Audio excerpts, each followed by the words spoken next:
जो इंसान ये वीडियो देख रहा होगा या तो सीखने के लिए देख रहा है या इसलिए देख रहा है कि उसको दिक्कत आ रही है। अब दिक्कत क्या आ रही होगी उसे कि उसकी गाड़ी में एक सिंबल बन के आता होगा डीपीएफ का, साइलेंसर का, और गाड़ी में पिकअप नहीं होता होगा, गाड़ी जो है खिंचाई नहीं करती होगी। बहुत सारे सवाल मन में आते हैं कि मैं ऐसी गाड़ी को चलाऊंगा तो कोई नुकसान तो नहीं होगा, या इसको मैं कैसे सही करूं। कंपनी वाले कह रहे हैं कि साइलेंसर जो है दूसरा डाल दो, डीपीएफ दूसरा डलेगा, क्या मुझे करना चाहिए? तो इस वीडियो में अभी हम देखेंगे और कोशिश करेंगे कि जल्दी से देखें। डीपीएफ की अगर हम कह रहे हैं डीपीएफ तो यानी डीजल पार्टिकुलेट फिल्टर, तो ये सिर्फ उन्हीं गाड़ियों में है जो डीजल इंजन में।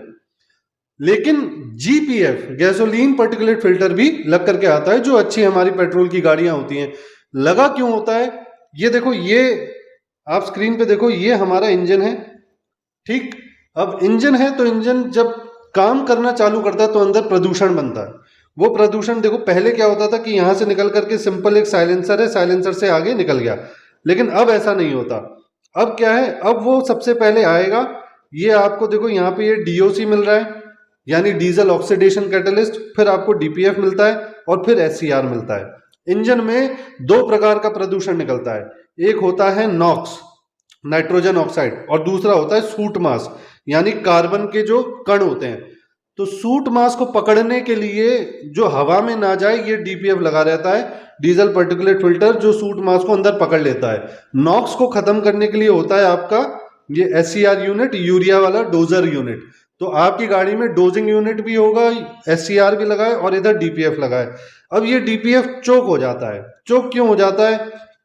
चोक इसलिए हो जाता है, ये देखिए यहाँ पे, ये आपका डीपीएफ है, यहां से अंदर आपके जो इंजन से एग्जॉस्ट निकल रही है वो गई और यहां पे आकर के वो रुक गई।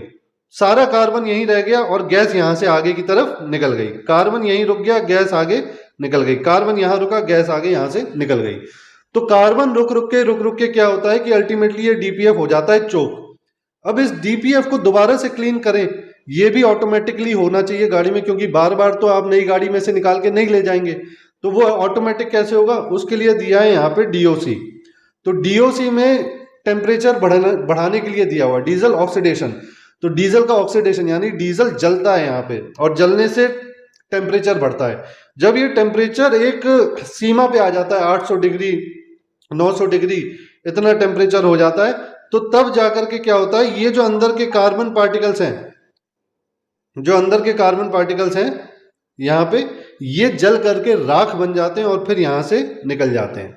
तो इस तरीके से जो है आपका डीओसी या काम करता है डीपीएफ को